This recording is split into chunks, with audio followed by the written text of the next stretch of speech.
योगेश एक होटल में काम करता था। उसके हाथ का बना चिकन सभी को बहुत पसंद था। होटल में आने वाले ग्राहक योगेश के हाथ का बना स्पेशल चिकन ही खाने के लिए आते थे। क्या बात है जोगिंदर, आज चिकन में वो मजा नहीं है जो हमेशा होता है। वो आज योगेश छुट्टी पर है, इसलिए किसी और लड़के ने बनाया है। ओहो, तभी तो कहूँ योगेश के हाथ का बना चिकन तो मुंह में जाते ही घुल जाता है। अच्छे से पका और सिका हुआ होता है। भाई, जब योगेश छुट्टी पर होता है तो पहले ही बता दिया करो। बिल्कुल, हम तो स्पेशल योगेश के हाथ का तंदूरी चिकन ही खाने आते हैं। पता नहीं योगेश को आज ही छुट्टी लेनी थी। एक बार फोन करके देखता हूँ। हेलो योगेश, कहाँ है भाई? कल से तू बिना बताए गायब है, कोई फोन भी नहीं किया। मालिक, मेरी पत्नी बीमार है, छोटा बच्चा है, उनकी देखभाल करने वाला मेरे सिवा कोई नहीं, पर मैं कोशिश करता हूँ। जैसे ही पत्नी की तबीयत थोड़ी ठीक होती है मैं लौट आऊंगा। माफ करना मालिक, मैंने कभी ऐसे छुट्टी नहीं ली, मेरी मजबूरी है, इस वजह से मुझे छुट्टी लेनी पड़ रही है। अरे तेरी बीवी बीमार है तो क्या मैं अपना होटल बंद कर दूं? हैं? तेरी वजह से मैं ग्राहकों को तो परेशान नहीं कर सकता ना। अब आने की कोई जरूरत नहीं है, मैं कोई और चिकन बनाने वाला ढूंढ लूंगा। मालिक, मेरे लिए मेरी पत्नी और बच्चे से ज्यादा इस दुनिया में कुछ भी नहीं। अगर आप मुझे नौकरी से निकालना चाहते हैं तो बेशक निकाल दीजिए, पर आपको इस तरह से बात करने का कोई हक नहीं। जोगिंदर ने योगेश की मजबूरी को नहीं समझा और उससे गलत तरीके से बात की। इस कारण योगेश ने खुद ही होटल में नौकरी करने से मना कर दिया। इस समय उसकी पत्नी और उसके बच्चे को उसकी सबसे ज्यादा जरूरत थी। सुनो जी, तुमने काम करने के लिए मना क्यों कर दिया? अब इतनी जल्दी दूसरा काम कैसे ढूंढोगे? मालती, जिस इंसान को किसी की परेशानी से कोई मतलब नहीं, उस इंसान के यहाँ मैं काम नहीं कर सकता। ये तो सरासर गलत है। कोई बात नहीं, मैं दूसरा काम ढूंढ लूंगा। कम से कम इज्जत की रोटी तो खा लूंगा। एक रास्ता बंद हो जाए तो दूसरा रास्ता खुल ही जाता है। बस लगन और सोच अच्छी होनी चाहिए। अच्छा, मैं तुम्हारी दवाई लेने बाजार जा रहा हूँ। रास्ते में सब्जी और कुछ फल भी लेता आऊंगा। मुन्ना को मैं साथ ही ले जाता हूँ, थोड़ी देर मेरे साथ घूम लेगा। चल मुन्ना, आजा गोदी। योगेश मुन्ना को गोदी में लेकर मालती की दवाई लेने के लिए बाजार चला जाता है। भैया, ये एक पत्ता दवाई का और एक सीसी दोनों दे दो, और एक ही डॉक्टर ने कोई नई दवाई लिखी है, वो भी दे देना। कितने हुए भैया? 500 का ये दवाई का पत्ता है, बाकी 100 रुपए इस टॉनिक के और 30 रुपए का ये पत्ता, टोटल 630 रुपए हुए। डॉक्टर ने ये नई दवाई किसके लिए लिखी है भैया? ये जो नई दवाई है ये ताकत की लिखी हुई है। शरीर में खून की कमी हो जाती है, जिसे पूरा करने के लिए इसे रोजाना देना है, तभी शरीर में खून बनेगा और ताकत आएगी। अच्छा, ठीक है भैया, ये लो आपके पैसे। योगेश दवाई, फल, सब्जियां लेकर घर आ जाता है। योगेश जानता था कि उसे कुछ न कुछ तो करना ही पड़ेगा। उसे पैसों की जरूरत थी। उसे मकान का किराया, बिजली पानी का बिल सब कुछ भरना था। मालती की माँ गांव में रहती थी। जब उन्होंने अपनी बेटी की बीमारी के बारे में सुना तो वो उससे मिलने पहुंची। माँ, आपको देखकर मैं बहुत खुश हूँ। अब आप आ गई हो तो मैं जल्दी ठीक हो जाऊंगी। मैं जानता था तुम माँ जी के लिए उदास हो, इसीलिए मैंने टिकट करवा दी थी। अच्छा हुआ माँ जी आप आ गए, अब मालती को भी आराम मिलेगा। योगेश बेटा, मैं भी अपनी बेटी, दामाद और नाती से मिलने के लिए बहुत उदास हो रही थी। वो तो तुमने मेरी टिकट करवा दी, वरना मालती के बापू का तो तुम्हें पता है, सारा दिन गांव के जमींदार के पास काम में ही लगे रहते हैं। वैसे तुम्हारा मन कुछ ठीक नहीं लग रहा बेटा, कहीं मालती की वजह से तो चिंता में नहीं हो? उसकी चिंता मत करो, अब मैं आ गई हूँ, वो जल्दी ठीक हो जाएगी। माँ, इनकी परेशानी का कारण कुछ और है। इन्होंने होटल में काम छोड़ दिया है। वहाँ के मालिक ने मजबूरी को नहीं समझा। मेरी तबीयत ठीक नहीं थी तो इन्होंने कुछ दिन की छुट्टी ले ली और फिर। मालती अपनी माँ को योगेश की नौकरी छोड़ने की सारी बात बताती है। कोई बात नहीं योगेश बेटा, मन खराब नहीं करते, कोई ना कोई रास्ता जरूर निकल आएगा। अच्छा, मैं गांव से बांस का चिकन बना कर लाई थी। मैं जानती थी मालती को बांस का चिकन बहुत अच्छा लगता है, तो इसके बापू ने कहा कि मैं बना कर ले जाऊं। तुम कहो तो मैं तुम्हारे लिए गरम कर दूं। माँ, इन्होंने तुम्हारे हाथ का बांस का चिकन नहीं खाया, तुम गरम कर ही लाओ। माँ जी, एक बात पूछूं? मैं हर तरह के चिकन बना लेता हूँ। 1-2 बार मैंने बांस का चिकन खाया भी हुआ है, पर बनाकर कभी नहीं देखा।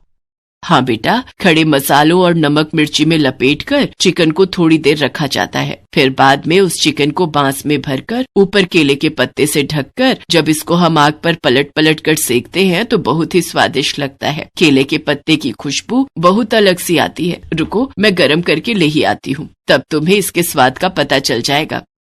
योगेश की सास बांस का चिकन गरम करके दे देती है, जो योगेश को बहुत ही स्वादिष्ट लगता है। अचानक योगेश के दिमाग में एक विचार आता है।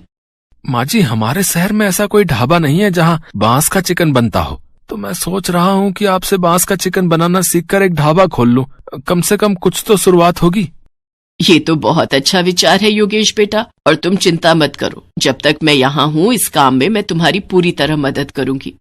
सुनो जी, मैं जानती हूँ कि तुम इसमें जरूर सफल होगे। मेरे सोने की चेन गिरवी रखकर जितने पैसे भी मिले वो लेकर तुम नया ढाबा शुरू करो, बांस का चिकन ढाबा। पर मालती, तुम्हारे पास बस ये सोने की चेन ही बची है, तुम इसे भी। मेरा गहना तो तुम हो, मुन्ना हो, तुम दोनों मेरे साथ हो तो मुझे किसी और गहने की कोई जरूरत नहीं। और फिर सफल प्रयासों से योगेश शहर में अपना बांस का चिकन ढाबा खोल लेता है। बांस के चिकन का स्वाद लोगों को बहुत पसंद आ रहा था। योगेश ने अपनी सास से अच्छी तरह बांस का चिकन बनाना सीख लिया था और वो पहले ही बहुत बढ़िया चिकन बनाता था, इसलिए उसे ये सब करने में ज्यादा देर नहीं लगी। धीरे धीरे योगेश अपनी हिम्मत और लगन से ढाबा चलाने लगा। बहुत से लोग पहले ही योगेश को जानते थे और उसके हाथों के चिकन की बहुत तारीफ करते थे। जब लोगों को पता चला कि योगेश ने अपना ढाबा खोल लिया है तो लोगों की भीड़ वहाँ बढ़ने लगी और लोग बांस के चिकन का लुत्फ उठाने लगे। योगेश, अरे तुम्हारे हाथों के स्वाद को तो हम तरस गए थे। जोगिंदर के ढाबे पर अब वो बात नहीं रही, क्योंकि वहाँ तुम जैसा कारीगर नहीं है।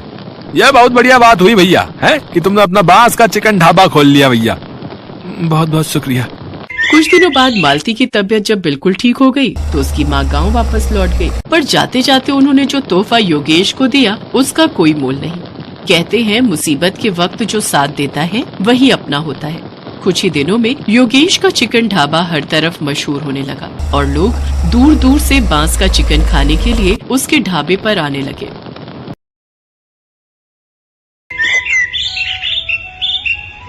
छोटू, चल बेटा जरा जल्दी कर, वो 5 नंबर वाले टेबल पर कस्टमर बहुत देर से खाने का इंतजार कर रहा है और बाहर भी लाइन बढ़ती जा रही है। इतना लेट करेंगे तो सब बगल वाले होटल में चले जाएंगे।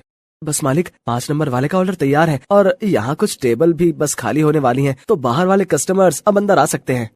ये है सत्यभान और इसका होटल अतिथि देवो भव। जैसा इस होटल का नाम था ठीक वैसा ही यहाँ का काम था। होटल के अंदर आने से पहले हर कस्टमर का तिलक किया जाता था और फिर बड़े ही सम्मान के साथ उसे बिठाकर खाना परोसा जाता था। इस अनोखे तरीके की वजह से ही सत्यभान का ये होटल बहुत मशहूर था और बड़ी दूर दूर से लोग यहाँ खाना खाने आते थे। होटल के खाने का बढ़िया स्वाद और यहाँ की साफ सफाई भी एक बड़ी वजह थी कि आसपास के कई होटलों और ढाबों को छोड़कर कस्टमर सत्यभान के पास ही आते थे।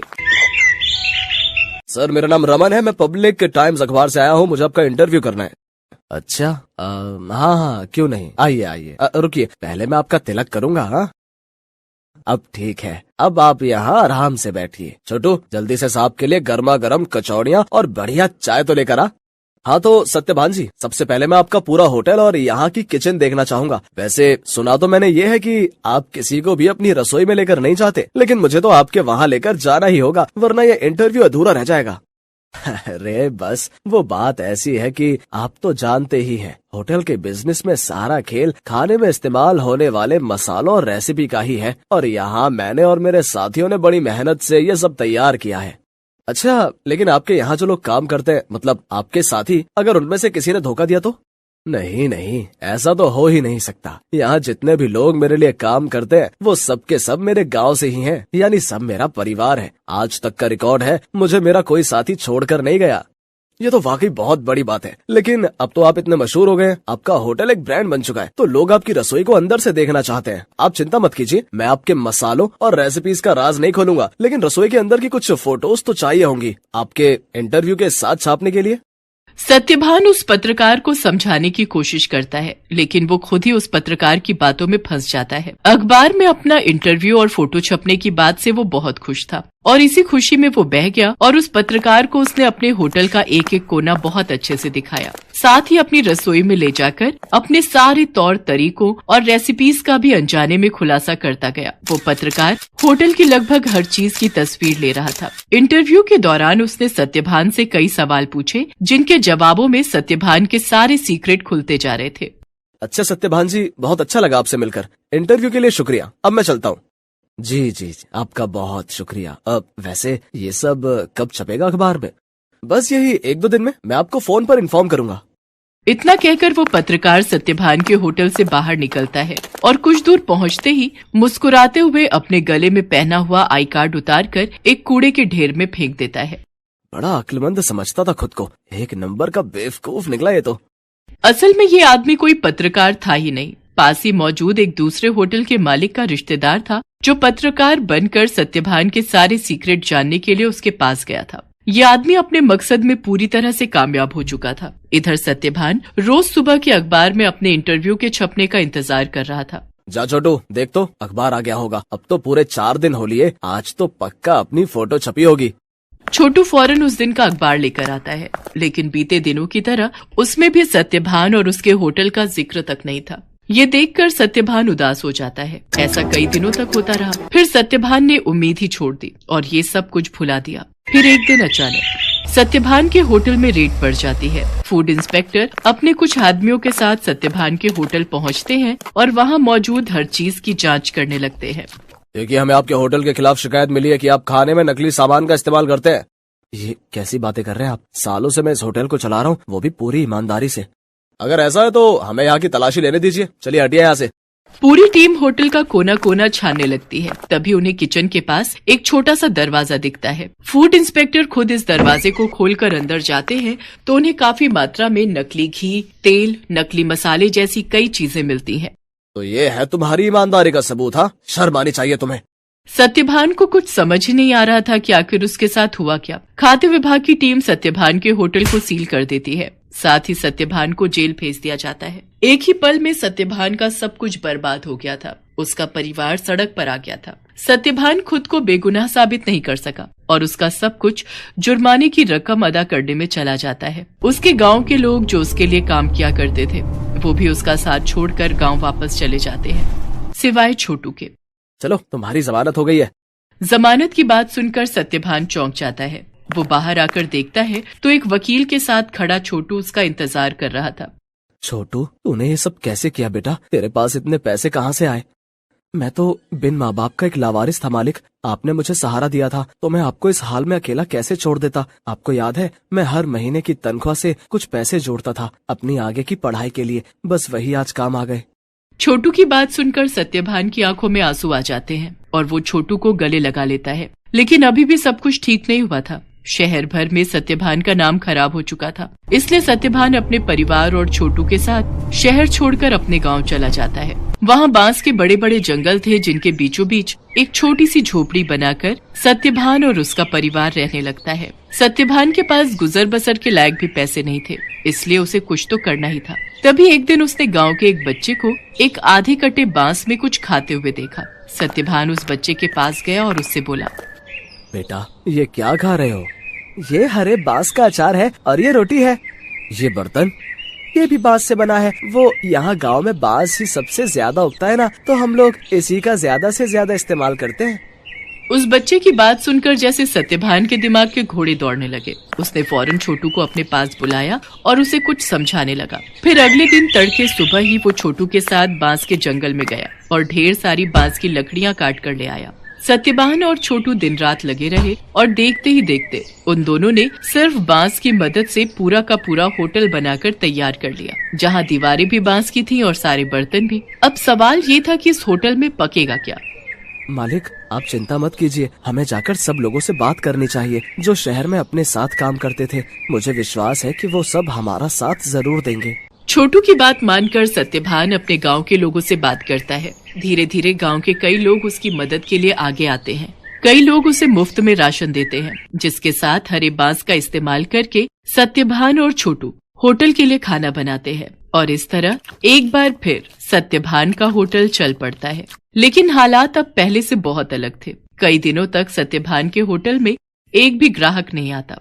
फिर एक दिन शहर से कुछ दोस्तों का एक ग्रुप वहां आता है और सत्यभान के अनोखे होटल को देखकर चौंक जाता है। कुछ नया आजमाने के इरादे से वो सभी सत्यभान के होटल के अंदर आ जाते हैं। सत्यभान उन सब की बहुत ही अच्छे से खातिरदारी करता है और फिर भाई वाह, मजा आ गया। ये तो बिल्कुल ही नया एक्सपीरियंस था। शहर से इतनी दूर इतनी अच्छी सर्विस और उससे भी बढ़िया खाना। सच में बहुत अच्छा लगा यहाँ आकर। और सबसे बड़ी बात, मुझे तो पता ही नहीं था कि बांस को भी खा सकते हैं, वो भी इतने अलग अलग रेसिपीज में।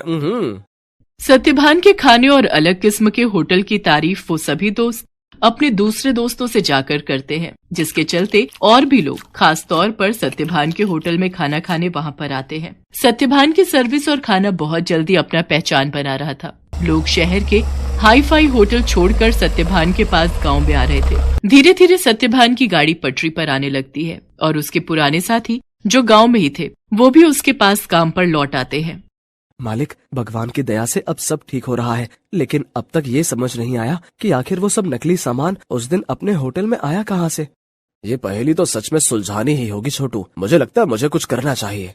सत्यभान के पास अब इतने पैसे जमा हो चुके थे कि वो अपने खिलाफ रची गई साजिश की जांच करवा सकता था।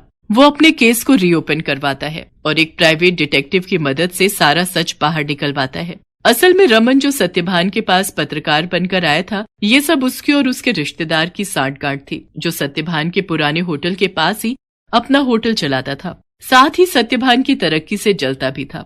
रमन के द्वारा जुटाई गई जानकारी की मदद से ही वो सारा नकली सामान रातों रात चुपके से सत्यभान के होटल के अंदर पहुंचाया गया था। प्राइवेट डिटेक्टिव ने सारे जरूरी सबूत जुटा लिए थे, जिनकी मदद से दूध का दूध और पानी का पानी हो गया। दोषियों को सजा मिली और सत्यभान को उसकी खोई हुई इज्जत। शहर में मौजूद सत्यभान की सारी संपत्ति उसे वापस मिल जाती है, जहां सत्यभान फिर से अपना होटल शुरू करता है, लेकिन बिल्कुल नई थीम, नए तौर तरीकों और नई रेसिपीज के साथ।